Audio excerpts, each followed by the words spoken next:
Hello दोस्तों, welcome back to our channel. दोस्तों, आज हमारा जो लेसन है उर्दू सीखने का, उसमें हम एस्पिरेटेड साउंड पर ज़िक्र करेंगे। एस्पिरेटेड साउंड यानी हिंदी में एस्पिरेटेड साउंड का मतलब होता है कि ज़ुबान से हवा के ज़रिया निकलने वाली ध्वनि एस्पिरेटेड साउंड कहलाती है। फॉर एग्ज़ाम्पल हिंदी में होता है भ, ध, फ, अड़ो। तो ये सब उर्दू में कैसे लिखा जाता है, यानी उर्दू अल्फ़ाबेट्स के अकॉर्डिंग ये भी एक अल्फ़ाबेट्स है। हिंदी अल्फ़ाबेट्स को हमने उर्दू में जो कन्वर्ट किया था वो मैंने बताया, लेकिन उस बीच हमने धो, भो, फो, अड़ो एंड थो, डो, खो, ठो, झो, घो, छो, दिस इज़ एस्पिरेटेड साउंड। इस पर हमने ज़िक्र नहीं किया था।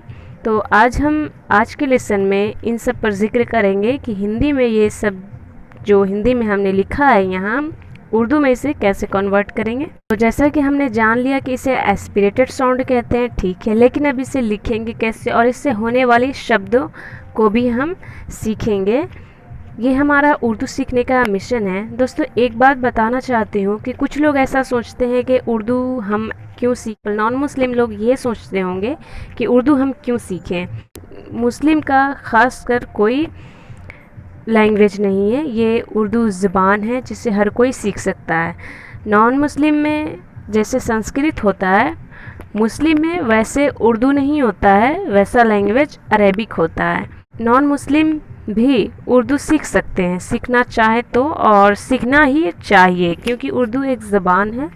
तलफ़ुज़ में मिठास लाने के लिए उर्दू ज़बान सीखना ज़रूरी होता है। तो ज़रूरी नहीं है कि उर्दू मुस्लिम ही सीखे, नॉन मुस्लिम नहीं सीख सकते हैं।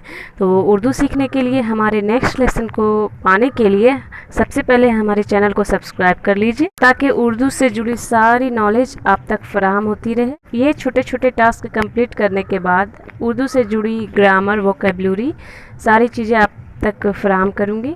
तो बराए मेहरबानी हमारे चैनल को सब्सक्राइब कर ले। चलिए हम बढ़ते हैं आज के अपने लेसन की तरफ।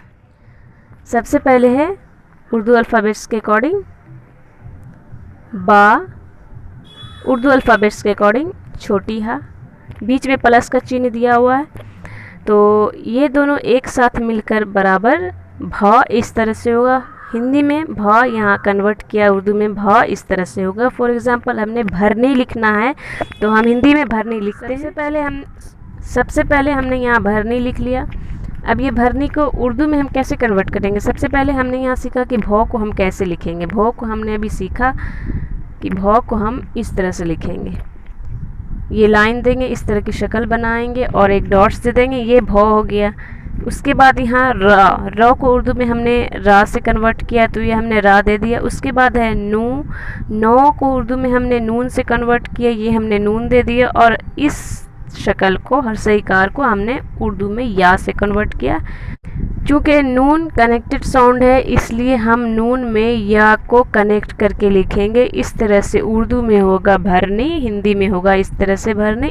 आपको अगर नॉन कनेक्टेड साउंड की वीडियो देखनी है तो उसकी लिंक डिस्क्रिप्शन में है, और उर्दू अल्फ़ाबेट्स की भी वीडियो देखनी है तो उसकी भी लिंक डिस्क्रिप्शन में। चलिए, तो हमने ये तो समझ लिया, ये पढ़ लिया। अब नेक्स्ट है दाल प्लस छोटी हा। दाल प्लस छोटी हा जोड़कर बनता है धौ।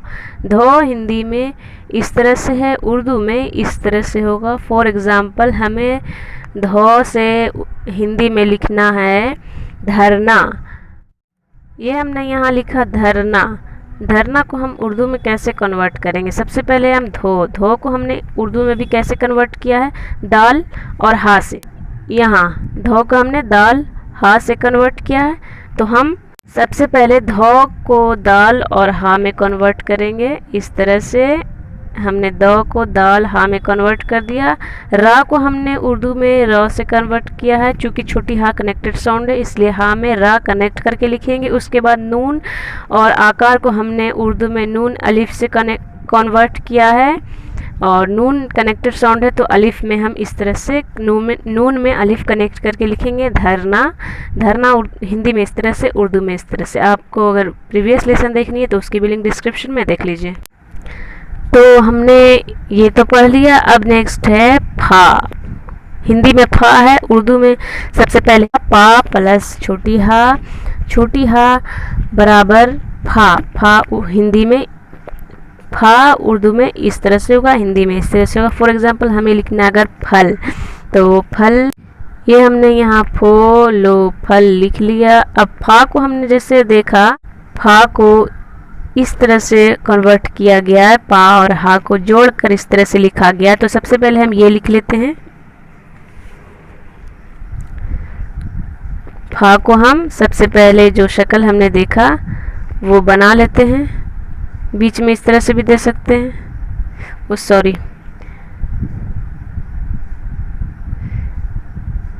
3 डॉट्स दे दिए।